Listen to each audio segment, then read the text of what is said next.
Takoksong bukoksong norok naitongo tabuk TMB News and Entertainment Channel. Hello viewers, কি অবস্থা? আপনারা কেমন আছেন? আমি হঠাৎ করে গত পরশুদিন পাহাড় নিয়ে লাইভ দিয়েছিলাম, তো দেখলাম লাইভটার ভিউ 12,700 হয়ে গেছে।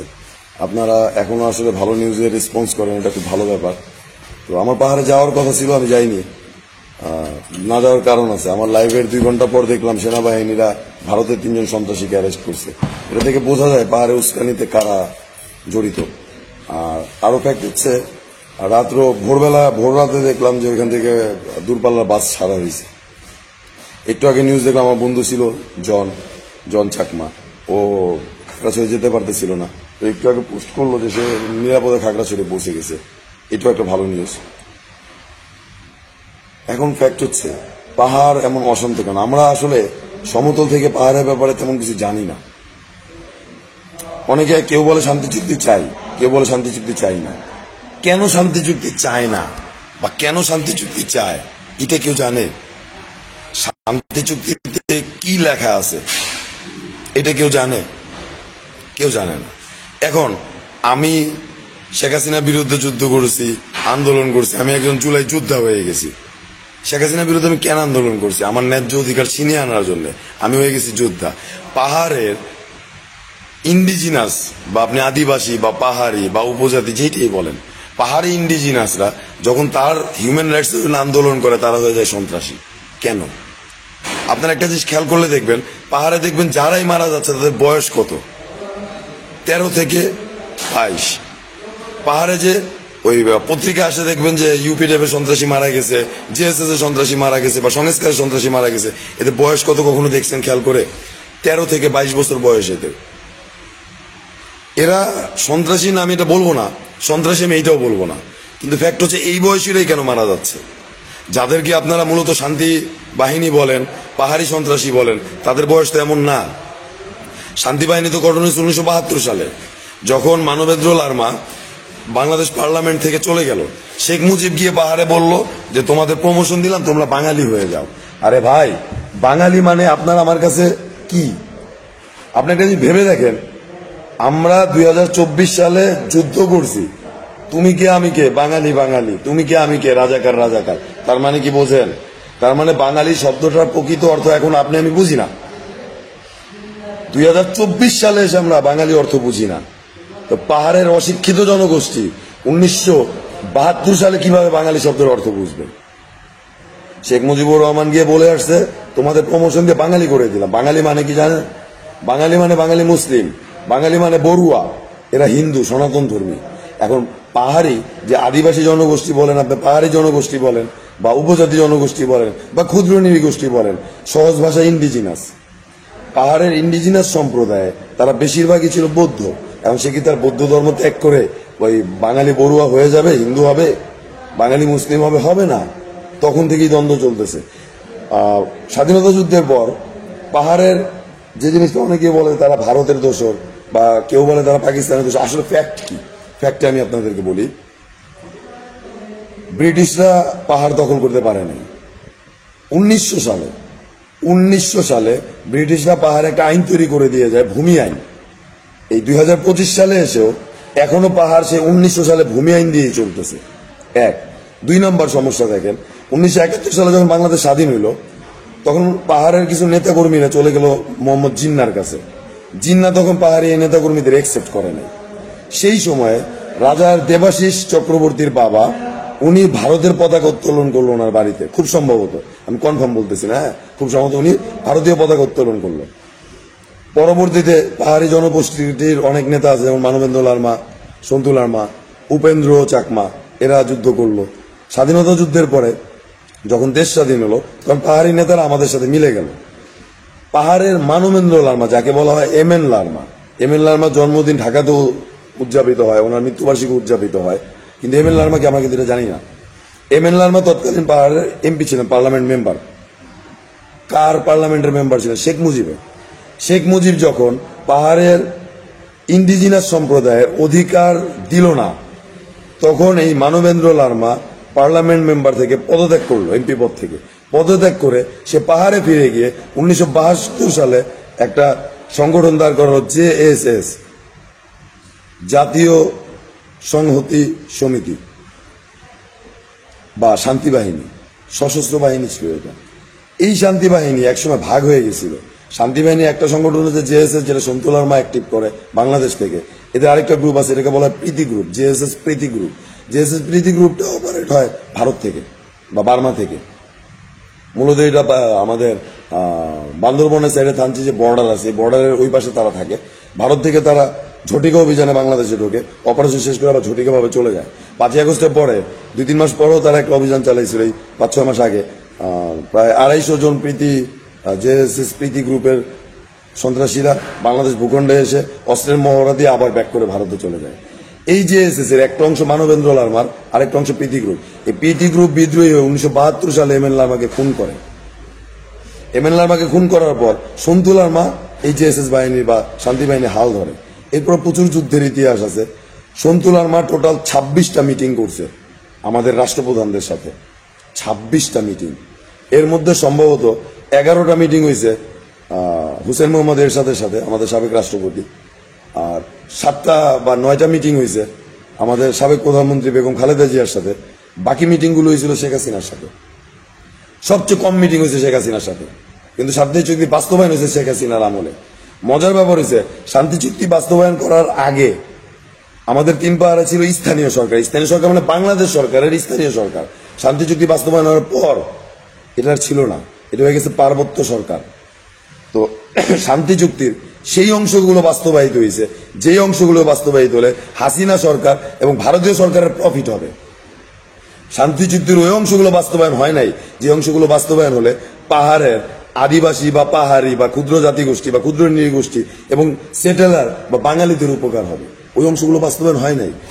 শান্তি চুক্তির একটা গুরুত্বপূর্ণ অংশ হচ্ছে যারা রিফিউজি আছে পাহাড়ি সম্প্রদায়ের মধ্যে, পাহাড়ি ইন্ডিজিনাসদের মধ্যে, আদিবাসী পাহাড়িদের মধ্যে যারা রিফিউজি আছে তাদের ভূমি তাদেরকে ফেরত দেওয়া হবে।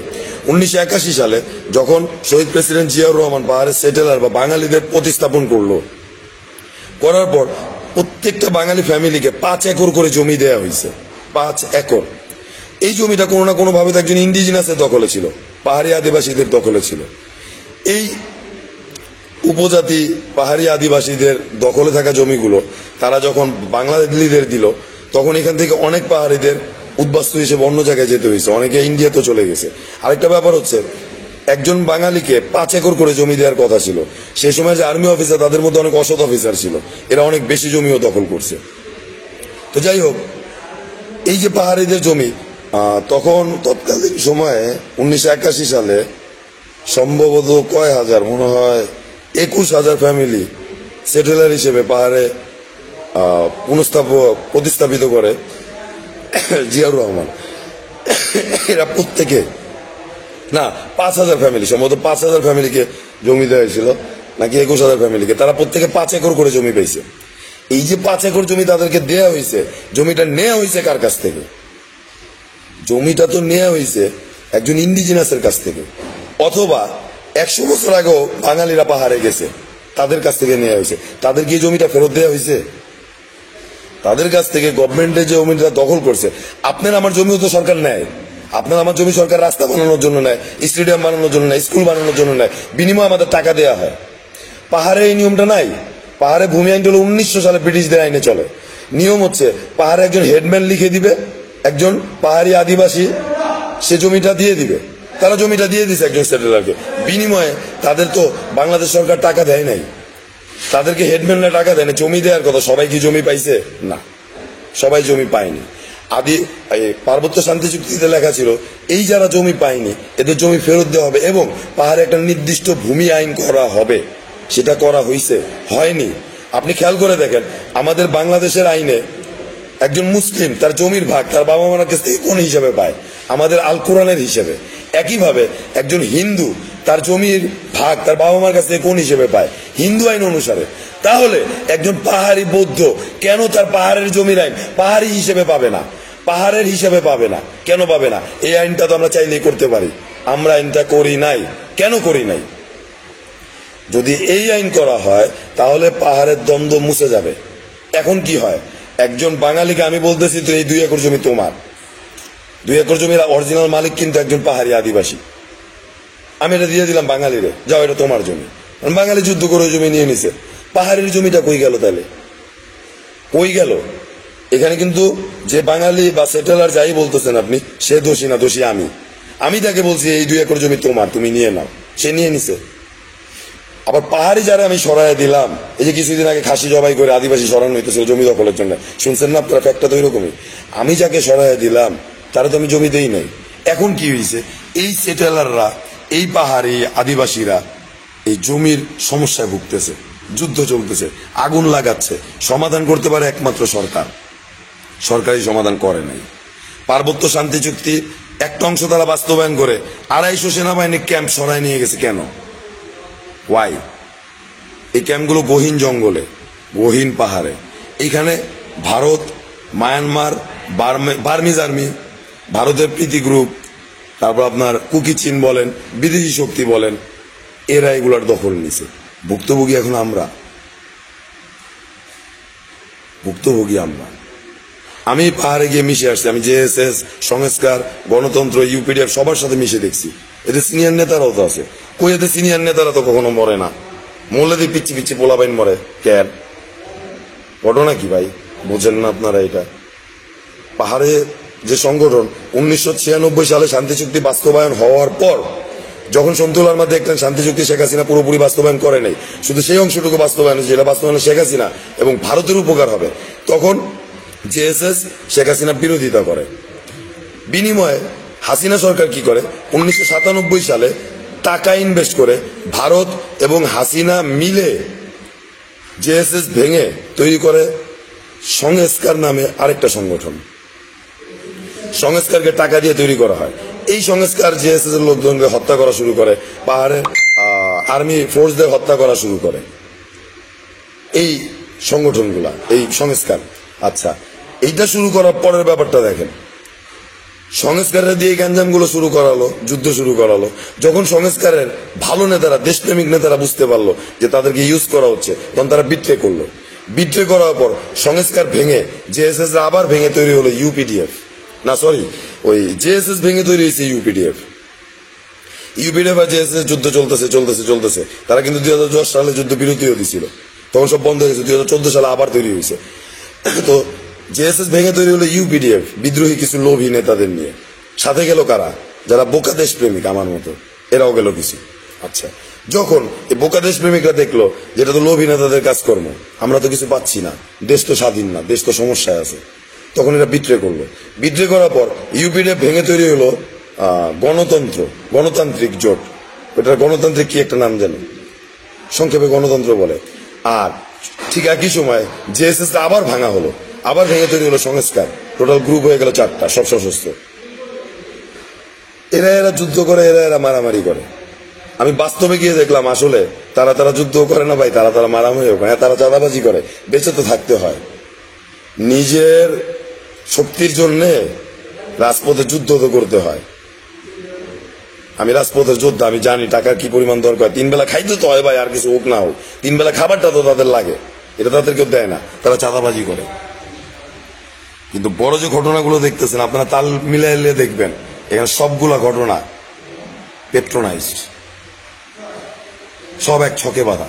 দেখেন কিছুদিন আগে বলা হইতেছে রাঙামাটিতে ইউপিডিএফ এর 3 জন সন্ত্রাসীকে হত্যা করা হয়েছে পাহাড়ের ভেতরে। আচ্ছা, ছবিগুলো কিন্তু মিডিয়াতে আসছে। তারা বলতেছে এত গহীন জঙ্গলে মারা গেছে যে ওখানে সাংবাদিক বা পুলিশ পৌঁছাতে পারে না। ওই ভাই, যদি সাংবাদিক বা পুলিশ ওখানে পৌঁছাইতে না পারে, তাহলে যেই ছবিটা সাংবাদিক সংবাদপত্রে আসলো, এই ছবিটা যে সাংবাদিক তুললো, সেই সাংবাদিক ওখানে গেল কেমনে? মনে প্রশ্ন আসে না? তো ভাই পাহাড়, আমি বলবো এখানে পাহাড়ি সংগঠনগুলো, পাহাড়ের ব্যাপারে আমরা তেমন কিচ্ছু জানি না ভাই। আমি পাহাড়ে গিয়ে আসছি, পাহাড়ের কতিপয় নেতারা ধনী, হেডম্যানরা ধনী, বাঙালিও কতিপয় নেতা ধনী, কিন্তু গরিব, আপনি আদিবাসী বলেন, আপনি পাহাড়ি বলেন, আপনি উপজাতি বলেন, এরা ভালো নাই, এরা খুবই খারাপ অবস্থানে আছে। এটা খুব কঠিন একটা ফ্যাক্ট। এগুলো আপনাদেরকে ভাবতে হবে ভাই, এগুলো আপনাদেরকে ভেবে দেখতে হবে। এগুলো ফ্যাক্ট, এগুলো আপনারা সবাই মাথায় রাখবেন। তো আমাদের দেশের মানুষজন কিরকম বোকা চোদা বোঝেন? আমি ফেসবুকে লাইভ দিতেছি, আমার ফেসবুকে আরেকজন মেসেজ দিতেছে, কাজের মেসেজ। সে বোকাচোদা দেখতেছেন আমি ফেসবুকে লাইভে আছি। এদের নিয়ে আমরা দেশ ঠিক করি। এ কিন্তু ইন্টেলেকচুয়াল, যে আমার ফোন দিতেছে সে একজন মোস্ট ইন্টেলেকচুয়াল পার্সন। সে শিল্পীদের সাথে চলে, তার কবি সাহিত্যিক বুদ্ধিজীবীদের সাথে আড্ডা। তো বোকাচোদা দেখতেছেন আমি ফেসবুকে লাইভ দিতেছি, সে আমার ফেসবুকে মেসেজ দিয়ে আমার ফেসবুকে কল দিতেছে। এরা বাংলাদেশ চালায় এখন, বুঝেন? এই বোকাচোদারা বাংলাদেশ চালায়। এদের শেষ করেন ভাই, আপনার অধিকার আপনি বুঝে নেন। পাহাড় নিয়ে আন্দাজে কথা বললেন না। পাহাড়ের প্রত্যেকটা গরিব মানুষ না খেয়ে আছে, কষ্টে আছে। আমাদের তাদের পাশে দাঁড়াতে হবে। আপনারা আমার প্রশ্ন করেন, আমি উত্তর দিব। যে যেই জায়গার কথা বলেন, গ্যাঞ্জামগুলো কারা বাধা রাখছে আমি জানি। এই গ্যাঞ্জামের মূলত হলো রাশেদ খান মেনন, শেখ হাসিনার চামচা। এগুলো ঠিক হয়ে যাবে। আপনারা পাহাড়িদের পাশে থাকেন। আমি আস্তে আস্তে পার্বত্য শান্তি চুক্তির কিছু ব্যাপার তুলে ধরবো, আপনারা এগুলো খেয়াল রেখেন, দেখবেন সবকিছু ঠিক আছে। সবাই ভালো থাকবেন, বাংলাদেশ ভালো থাক। বাংলাদেশ আর্মিকে ধন্যবাদ, তারা চমৎকার অবস্থান নিচ্ছে খাগড়াছড়িতে এই জন্য। আর আমি সেদিন কথাবার্তা অনেক স্ল্যাং ইউজ করছি, আসলে মেন্টালিটি থেকে চলে আসে ভাই। আমি দুঃখিত, আমি স্ল্যাং ইউজ করার জন্য লজ্জিত। আপনারা আমাকে ক্ষমা করে দিবেন। সবাই ভালো থাকবেন, ধন্যবাদ।